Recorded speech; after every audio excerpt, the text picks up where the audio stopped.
안녕하세요.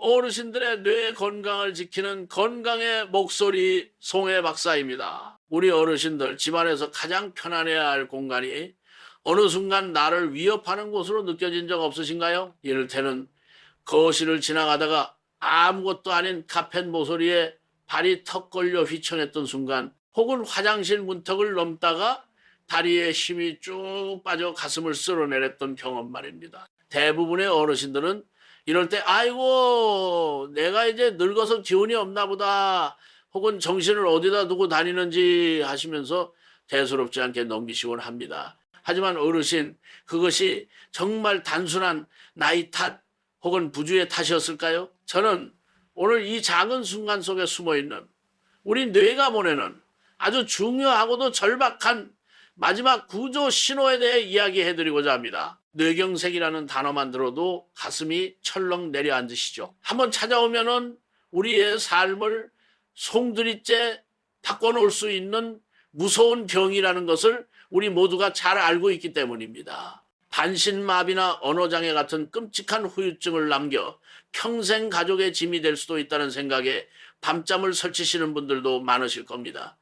그런데 더 무서운 사실은 이 뇌경색이라는 불청객이 아무런 예고도 없이 갑자기 문을 박차고 들어오는 것이 아니라는 점입니다. 사실은 아주 오래전부터 우리 몸의 가장 낮은 곳, 바로 다리를 통해 계속해서 문을 두드리고 있었습니다. 나 좀 봐주세요. 지금 당신의 뇌혈관에 문제가 생기고 있어요 하고 말입니다. 하지만 그 소리가 너무 작고 미세해서 우리는 그저 세월의 소리, 나이 들의 소리로 착각하고 외면해 왔던 것입니다. 오늘 제 이야기에 딱 15분만 귀를 기울여 주십시오. 오늘 이 영상을 끝까지 보신다면 어르신 스스로와 사랑하는 가족의 인생을 지킬 수 있는 아주 중요한 지혜를 얻어가시게 될 겁니다. 자, 그럼 도대체 왜 많고 많은 신체 부위 중에 하필 다리에서 뇌경색의 신호가 가장 먼저 나타나는 걸까요? 여기에는 아주 명확한 두 가지 의학적 이유가 있습니다. 첫 번째는 바로 거리의 문제입니다. 우리 몸을 아주 오래된 5층짜리 연립주택이라고 한번 상상해 보시죠. 1층에 있는 수도 펌프가 심장이고 온 집안에 퍼져 있는 수도관이 바로 혈관입니다. 그런데 이 펌프의 힘이 약해지거나 수도관 어딘가가 녹이 슬어 좁아지기 시작하면 어느 층부터 물이 졸졸 나오거나 아예 안 나오게 될까요? 맞습니다. 펌프에서 가장 멀리 떨어져 있는 5층 꼭대기부터 문제가 생기기 시작합니다. 우리 몸도 이와 똑같습니다. 심장이라는 펌프가 피를 온몸으로 보내줄 때 가장 멀리 있고 중력의 힘까지 거슬러 올라가야 하는 곳이 바로 발끝과 다리입니다. 그래서 뇌로 가는 혈관이 막히기 시작하면서 전체적인 혈액순환의 압력이 떨어지면 우리 몸의 가장 말단인 다리에서부터 산소와 영양분 공급이 부족해져 힘이 빠지고 감각이 둔해지는 이상 신호가 가장 먼저 나타나는 것입니다. 두 번째 이유는 더욱 중요합니다. 바로 우리 뇌가 가진 독특한 교차지배 구조 때문입니다. 우리 뇌는 마치 좌회전, 우회전 신호를 내리는 교통경찰처럼 몸의 오른쪽과 왼쪽을 각각 나누어 담당합니다. 그런데 신기하게도 왼쪽 뇌는 우리 몸의 오른쪽을, 오른쪽 뇌는 우리 몸의 왼쪽을 담당합니다. 마치 전화국의 교환기처럼 뇌에서 내려오는 신경신호가 목 아랫부분에서 한번 서로 엇갈려서 내려가기 때문이죠. 그렇기 때문에 만약 왼쪽 뇌혈관에 문제가 생기기 시작하면 그 신호는 반대편인 오른쪽 다리에서 먼저 나타나게 되는 것입니다. 팔보다 다리에서 신호가 더 뚜렷한 이유는 다리가 단순히 걷는 기능만 하는 것이 아니라 우리 몸의 전체 무게를 지탱하고 미세한 균형을 잡고 바닥의 감각을 느끼는 등 훨씬 더 복잡하고 정교한 임무를 동시에 수행하고 있기 때문입니다. 그래서 뇌에서 보내는 신호에 아주 작은 오류만 생겨도 다리는 금방 티를 내는 것이죠. 실제로 2023년 대한뇌졸중학회에서 발표한 최신 연구 결과에 따르면 고혈성 뇌졸중 환자의 약 65%가 본격적인 발병이 오기 수주에서 수개월 전부터 한쪽 팔다리에 간헐적인 위압감이나 감각 이상을 경험했으며 그중 상당수가 다리의 이상을 단순한 근육통이나 관절염으로 오인하여 골든타임을 놓쳤다고 보고했습니다. 이처럼 다리가 보내는 신호는 단순한 경고가 아니라 과학적 근거를 가진 우리 뇌의 마지막 외침인 것입니다. 제가 뇌신경센터에서 근무할 때 만났던 전라남도 담양에 사시는 76살박 여사님의 이야기가 떠오릅니다. 여사님은 자식들 다 출가시키고 노른 텃밭을 가꾸는 것이 유일한 낙인분이셨습니다. 그런데 한 달 전부터 이상하게 오른쪽 다리가 꼭 물먹은 솜처럼 묵직하고 자꾸만 말을 듣지 않는 느낌이 드셨다고 합니다. 특히 쪼그려 앉아 밭일을 하다가 일어나려면 오른쪽 다리에 힘이 실리지 않아 자신도 모르게 아이고 소리를 내며 주저앉기 일쑤였습니다. 처음에는 나이가 들어서 무릎 관절이 나빠졌나 보다. 어제 밭을 너무 오래 맸나 보다 하시면서 동네 정형외과에서 물리치료만 받으셨습니다. 가족들에게도 그저 다리에 바람이 들었나 보다 하시며 대수롭지 않게 말씀하셨죠. 그런데 마침 주말에 다니러 온 며느리가 그 모습을 유심히 보게 된 겁니다. 평소 같으면 텐마루에서 벌떡 일어나시던 분이 유독 오른쪽 다리를 제대로 짚지 못하고 몇 번이나 끙끙거리며 힘겹게 일어서시는 모습을 본 것이죠. 낌새가 이상하다고 느낀 며느리가 어머니 이거는 그냥 관절 문제가 아닌 것 같아요. 큰 병원에 한번 가보세요 하고 성화를 부려 억지로 대학병원 응급실로 모시고 왔습니다. 검사 결과는 충격적이었습니다. 왼쪽 뇌로 가는 아주 가느다란 혈관이 80% 가까이 막혀 있었고 이미 여러 군데의 작은 뇌경색이 왔다가 사라진 흔적, 즉 열공성 뇌경색이 발견되었습니다. 의사는 며느님에게 정말 큰일 날 뻔했습니다. 며느님이 조금만 더 무심했거나 어머님이 며칠만 더 고집을 부리셨다면 오늘 밤이나 내일 아침에 큰일이 생겨 실려오셨을 겁니다. 며느님이 어머님 목숨을 살린 겁니다. 라고 말했습니다. 박 여사님은 그제야 다리가 무거웠던 것이 단순한 노화 현상이 아니라 뇌가 보낸 처절한 신호였다는 것을 깨닫고 가슴을 쓸어내리셨습니다. 박 여사님의 사례처럼 우리 몸이 보내는 첫 번째 신호는 바로 이렇게 나타납니다. 이제부터 제가 알려드릴 7가지 신호를 하나씩 들어보시면서 나와 내 가족에게는 해당되는 이야기가 없는지 꼼꼼히 살펴보시기 바랍니다. 자, 그럼 이제 뇌가 보내는 두 번째 신호에 대해 알아보겠습니다. 바로 한쪽 다리의 감각이 둔해지는 증상입니다. 어르신들 혹시 이런 경험 없으신가요? 분명 맨발인데도 발바닥에 얇은 비닐이나 가죽이 한 겹 덧대어진 것처럼 먹먹한 느낌, 혹은 양말을 신지 않았는데도 꼭 얇은 스타킹을 신고 있는 것처럼 감각이 어색하고 남의 살 같은 느낌 말입니다. 많은 분들이 이런 증상이 나타나면 혈액순환이 안 되나 보다, 혹은 나이가 드니 신경이 무뎌지나 하고 생각하시면서 주무시기 전에 다리를 주무르거나 따뜻한 물에 담그는 정도로 넘기시곤 합니다. 물론 혈액순환 문제일 수도 있습니다. 하지만 여기서 우리가 반드시 구분해야 할 아주 중요한 차이점이 있습니다. 허리 디스크나 척추관 협착증 때문에 신경이 눌려서 다리가 저린 경우는 보통 허리를 숙이거나 오래 앉아있는 등 특정 자세를 취했을 때 증상이 심해지고 자세를 바꾸거나 누워서 쉬면 좀 나아지는 경향이 있습니다. 또 당뇨병으로 인한 말초신경병증의 경우 보통 양쪽 발끝에서부터 저릿한 느낌이 시작되어 서서히 양말을 신는 범위처럼 위로 올라오는 대칭적인 양상을 보입니다. 그런데 뇌혈관 문제로 인한 감각 이상은 이와는 완전히 다릅니다. 가장 큰 특징은 갑자기 그리고 한쪽에만 나타난다는 것입니다. 자세와 상관없이 나타나고 몇 분 그러다 괜찮아졌다가 며칠 뒤에 또 같은 쪽 다리에 똑같은 증상이 반복되는 시기입니다. 이것은 다리 자체의 신경이나 혈관에 문제가 생긴 것이 아니라 우리 뇌에서 감각을 담당하는 영역 감각 피지로 가는 피의 공급이 원활하지 않아 뇌가 다리에서 올라오는 신호를 잘못 해석하고 있기 때문에 발생하는 현상입니다. 강원도 춘천에서 평생 아이들을 가르치다 정년 퇴임하신 71살 이 선생님의 경우가 바로 그랬습니다. 이 선생님은 매일 저녁 따뜻한 물에 발을 담그는 족욕을 즐기셨는데 어느 날부턴가 이상하게 왼쪽 발은 물이 미지근하게 느껴지는데 오른쪽 발은 뜨겁게 느껴지는 경험을 하셨다고 합니다. 아내분께 보일러가 고장나서 물이 짝짝이로 나오나 하고 농담까지 하셨답니다. 며칠 뒤에는 마당을 거닐다 실수로 작은 자갈을 밟았는데 오른쪽 발은 악 소리가 날 정도로 아팠지만 왼쪽 발은 그저 뭔가 바렸구나 하는 정도의 둔한 느낌만 들었다고 합니다. 바로 이것이 뇌가 보내는 감각 이상의 대표적인 신호입니다.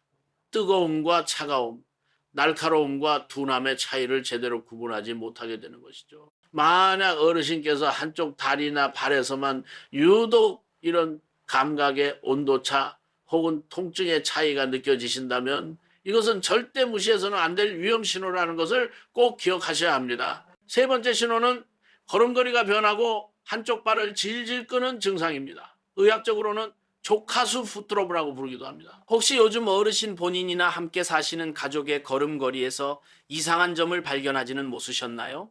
예를 들어 방이나 거실을 걸을 때 유독 한쪽 발에서만 쓱쓱 하고 바닥에 끌리는 소리가 들린다거나 신발을 보면은 다른 곳은 멀쩡한데 꼭 한쪽 신발의 앞부리만 유난히 달아있는 경우 말입니다. 이것은 우리가 걸을 때 발목을 위로 당겨 발끝이 땅에 걸리지 않게 해주는 근육이 약해져서 생기는 현상입니다. 그런데 이 근육이 스스로 약해진 것이 아니라 뇌에서 발목을 들어 올려라 하고 내리는 명령 신호가 제대로 전달되지 않기 때문에 힘을 쓰지 못하는 것입니다. 이해하기 쉽게 설명해 드리자면 우리 몸을 실에 매달린 인형이라고 생각해 보세요. 뇌는 이 인형을 조종하는 인형술사입니다. 인형술사가 팔다리를 움직이는 줄을 당겨야 인형이 춤을 추겠죠. 그런데 만약 다리로 연결된 줄 하나가 거의 끊어지기 직전이라면 어떻게 될까요? 인형술사가 아무리 줄을 당겨도 다리가 제대로 들리지 않고 바닥에 질질 끌리게 될 겁니다. 뇌경색 전조 증상으로 나타나는 다리 끌림이 바로 이와 같은 원리입니다. 뇌혈관이 막혀서 뇌세포가 손상되면 다리 근육으로 내려가는 명령 신호라는 줄이 약해져서 발목을 들어 올릴 힘이 없어지는 것이죠. 이 증상의 가장 무서운 점은 변화가 아주 서서히 진행되기 때문에 정작 본인은 잘 알아채지 못한다는 것입니다. 매일 보는 가족들이 아버지 요즘 왜 자꾸 발을 끌면서 걸으세요? 혹은 어머니 신발 한쪽만 왜 이렇게 빨리 달아요? 하고 이상한 점을 먼저 발견하는 경우가 훨씬 많습니다. 그러니 어르신들 오늘 이 영상이 끝나면 바로 현관으로 가셔서 내 신발과 우리 배우자의 신발 밑창을 한번 확인해 보십시오. 양쪽이 고르게 닳지 않고 유독 한쪽 앞코만 심하게 달아 있다면 그것은 단순한 걸음걸이 습관이 아니라 뇌 건강에 적신호일 수 있습니다. 네 번째 신호는 이렇게 발을 끌게 되면서 자연스럽게 따라오는 문턱이나 낮은 턱에 자꾸 걸려 넘어지는 증상입니다. 평소에는 수백 번, 수천 번도 더 아무렇지 않게 넘나들던 내 집 문턱인데 요즘 들어 자꾸만 발끝이 걸려 어이쿠 하고 휘청거리신 적이 부쩍 늘지 않으셨나요? 내가 정신을 놓고 다니는구나 하고 자책하셨을지도 모릅니다. 하지만 이것은 어르신의 부주의함 때문이 아닐 가능성이 매우 높습니다. 바로 우리 뇌의 고유수용 성감각 기능이 떨어졌다는 신호이기 때문입니다. 말이 조금 어렵죠? 쉽게 말해 눈을 감고도 내 팔다리가 지금 어디에 있고 어떤 모양으로 있는지를 아는 능력, 즉 우리 뇌 안에 장착된 신체 GPS라고 생각하시면 됩니다. 우리는 걸을 때마다 일일이 눈으로 내 발을 보면서 자 오른발을 이만큼 들어서 저기다 놔야지 하고 생각하지 않습니다.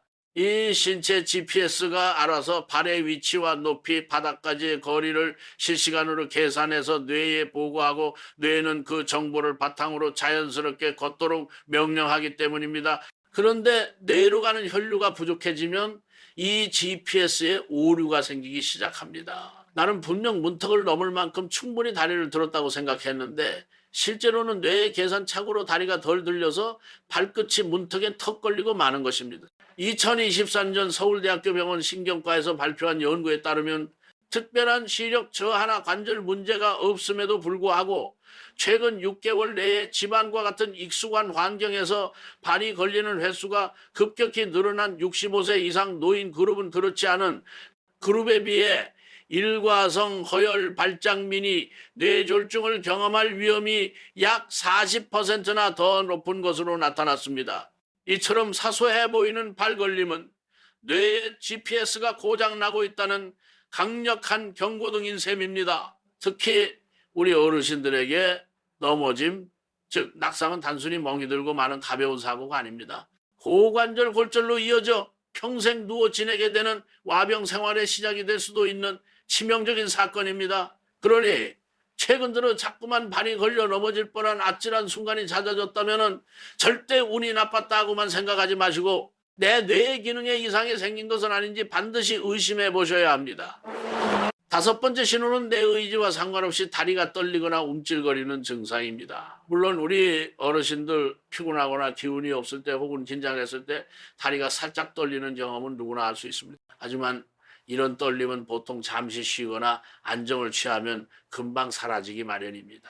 그런데 뇌혈관 문제로 인해 발생하는 떨림이나 불수의적인 움직임은 양상이 전혀 다릅니다. 가만히 앉아 TV를 보고 있는데도 한쪽 다리만 계속 미세하게 달달 떨린다거나 자려고 누웠는데 나도 모르게 다리가 휙 하고 저절로 움직여 깜짝 놀라는 경우가 반복된다면 이는 단순한 피로의 문제가 아닐 수 있습니다. 우리 뇌는 몸 전체의 움직임을 지휘하는 거대한 관제탑과 같습니다. 관제탑에서 오른쪽 다리 지금부터 움직이지 말고 가만히 있어 라는 안정신호를 계속해서 보내줘야 하는데 뇌혈관이 좁아져 관제탑의 전력 공급이 불안정해지면 어떻게 될까요? 신호의 잡음이 섞이거나 멋대로 신호가 끊겼다 이어졌다 하면서 다리가 관제탑의 지시와는 다르게 제멋대로 떨리거나 움찔거리는 오작동을 일으키는 것입니다. 특히 이런 증상이 한쪽 다리에서만 유독 반복적으로 나타난다면 반대편 뇌의 운동 조절 기능에 이상이 생겼을 가능성을 반드시 염두에 두셔야 합니다. 여섯 번째 신호는 술 취한 사람처럼 비틀거리고 몸이 한쪽으로 쏠리는 증상입니다. 똑바로 걷고 싶은데도 자꾸만 몸이 오른쪽이나 왼쪽으로 기울어져서 벽을 짚게 되거나 마치 파도가 치는 배 위에 서 있는 것처럼 땅이 울렁거리는 느낌 때문에 걸음이 휘청거리는 경우입니다. 이것은 우리 뇌의 뒤쪽에 위치한 소뇌라는 기관의 기능 저하와 깊은 관련이 있습니다. 소뇌는 우리 몸의 균형과 조화를 담당하는 평형 감각의 총사령관입니다. 이 소뇌로 가는 혈관에 문제가 생기면은 총사령관이 제 역할을 못하게 되니 우리 몸은 방향을 잃고 비틀거리게 되는 것이죠. 특히 이런 증상은 아침에 잠자리에서 일어났을 때 더 심하게 나타나는 경향이 있습니다. 밤사이 누워있을 때는 혈압이 비교적 안정돼 있다가 아침에 갑자기 몸을 일으키면 혈류가 미처 뇌까지 따라가지 못해 소뇌 기능이 일시적으로 더 떨어지기 때문입니다. 그래서 실제로 많은 뇌경색 환자분들이 아침에 화장실을 가려다 혹은 물을 마시러 부엌으로 가다가 갑자기 쓰러져 응급실에 오시는 경우가 많습니다. 어지럼증이라고 하면은 보통 귀의 문제, 이석증이나 기립성 저혈압을 먼저 떠올리시지만은 귀의 문제로 인한 어지럼증은 보통 세상이 빙글빙글 도는 회전성 양상을 보이고 기립성 저혈압은 앉았다 일어날 때 잠시 핑 도는 느낌이 들었다가 금방 가라앉습니다. 하지만 손의 문제로 인한 비틀거림은 반복적으로 나타나고 걸을 때마다 몸의 중심이 한쪽으로 쏠리는 특징이 있으니 이 차이점을 꼭 기억해 주시기 바랍니다. 마지막으로 가장 중요하고도 가장 위험한 일곱 번째 신호입니다.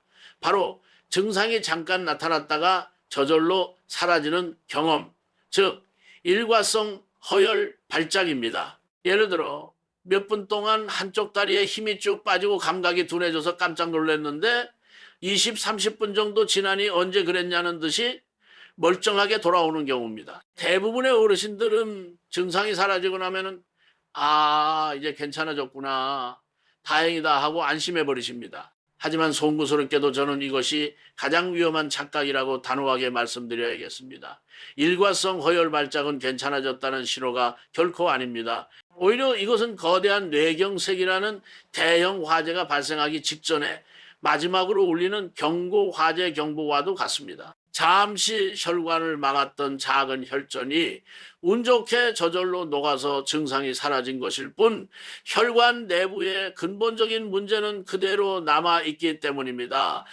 2023년 유럽신경과학회지에 발표된 대규모 연구에 따르면 이러한 미니 뇌졸중을 경험한 환자의 10% 이상이 단 이틀 안에 그리고 약이 10%가 3개월 이내에 돌이킬 수 없는 대규모 뇌경색을 겪는 것으로 나타났습니다. 경보음이 울렸을 때 대피하지 않고 불이 안 났으니 괜찮아 하고 다시 잠드는 것만큼 어리석은 일은 없겠죠. 잠깐이라도 다리에 이상이 생겼다가 회복되었다면 그것은 우리 몸이 준 마지막 골든타임의 기회라고 생각하시고 즉시 병원을 찾으셔야만 합니다. 자, 여기까지 다리에서 나타나는 7가지 위험 신호에 대해 알아보았습니다. 마음이 무거워지고 덜컥 겁이 나시는 분들도 계실 겁니다. 하지만 너무 걱정하지 마십시오. 지금부터는 희망적인 이야기를 해드리겠습니다. 뇌경색은 예고 없이 찾아오는 암살자가 아니라 우리가 충분히 막을 수 있는 병입니다. 세계보건기구에서는 올바른 생활습관 관리만으로도 뇌졸중의 80%를 예방할 수 있다고 공식적으로 발표했습니다. 지금부터라도 늦지 않았습니다. 혈압, 혈당, 콜레스테롤을 꾸준히 관리하고 규칙적으로 운동하는 것의 중요성은 이미 잘 알고 계실 테니 오늘은 많은 분들이 잘 모르시는 의외의 뇌혈관 지키는 꿀팁 2가지를 추가로 알려드리겠습니다. 첫 번째 꿀팁은 바로 미지근한 물 충분히 마시기입니다. 특히 아침에 일어나자마자 그리고 잠들기 전에 미지근한 물 1잔을 마시는 습관은 보약보다 더 좋습니다. 우리 몸에 수분이 부족해지면 혈액의 농도가 짙어져 끈적끈적해지고 이는 혈전 즉 피떡이 생기기 쉬운 환경을 만듭니다. 아침에 뇌경색이 잘 발생하는 이유 중 하나도 바로 밤새 땀으로 수분이 배출되어 혈액이 끈적해졌기 때문입니다. 일어나자마자 마시는 물 1잔은 밤새 농축된 혈액을 묻게 만들어 혈액순환을 원활하게 해주는 윤활유 역할을 합니다. 2번째 꿀팁은 급격한 온도 변화 피하기입니다. 특히 겨울철에 따뜻한 방에 있다가 갑자기 차가운 화장실이나 바깥으로 나갈 때 혹은 더운 여름날 뜨거운 야외에 있다가 에어컨 바람이 쌩쌩 나오는 실내로 들어갈 때 우리 혈관은 엄청난 스트레스를 받습니다. 급격한 온도 변화는 혈관을 갑자기 수축시켜 혈압을 급등시키고 이는 약해진 뇌혈관에 치명적인 타격을 줄 수 있습니다. 겨울철 외출 시에는 모자와 목도리로 몸을 따뜻하게 하고 실내외 온도 차이를 5도 이내로 유지하려는 노력이 뇌혈관을 지키는 중요한 습관이 될 수 있습니다. 이제 어르신들께서 집에서 직접 그리고 안전하게 뇌 건강 상태를 점검해 보실 수 있는 이번 주 우리 집 뇌 건강 실천 챌린지를 알려드리겠습니다. 배우자나 자녀분과 함께 해보시면 더욱 좋습니다. 자, 딱 4가지만 기억하세요. 첫째, 의자에 허리를 펴고 앉은 상태에서 팔짱을 끼고 다리 힘으로만 일어나 보세요. 양쪽 다리에 힘이 고르게 들어가는지 한쪽으로 기우뚱하지는 않는지 확인합니다. 둘째, 눈을 감고 2발을 모은 채로 30초 동안 가만히 서 계셔 보세요. 몸이 크게 휘청거리지는 않는지 균형 감각을 확인하는 겁니다. 셋째, 양쪽 발등과 발바닥을 손으로 번갈아 꼬집거나 만져보면서 감각의 차이가 있는지 비교해 보세요. 한쪽이 유독 둔하게 느껴지지는 않나요? 넷째, 거실 바닥에 가상의 선을 긋고 그 위를 따라 10걸음 정도 걸어보세요. 술 취한 사람처럼 비틀거리지 않고 선을 잘 따라 걸을 수 있는지 보는 겁니다. 이 4가지 중 단 하나라도 예전 같지 않다고 느껴지신다면 나이 탓이겠지 하고 넘기지 마시고 가까운 신경과를 찾아 상담을 받아보시는 것이 현명합니다. 오늘 내용을 정리해 보겠습니다. 우리는 다리에서 나타나는 뇌경색의 7가지 전조 신호를 함께 살펴보았습니다. 한쪽 다리에 힘 빠짐, 감각 이상, 다리 끌림, 잦은 발 걸림, 의도치 않은 떨림, 균형 상실, 그리고 나타났다 사라지는 일시적 마비. 이 신호들을 기억하는 것은 단순한 건강 상식을 넘어 나와 내 가족의 평생을 지키는 지혜가 될 것입니다. 기억하십시오. 어르신의 다리는 그저 몸을 지탱하는 기둥이 아닙니다.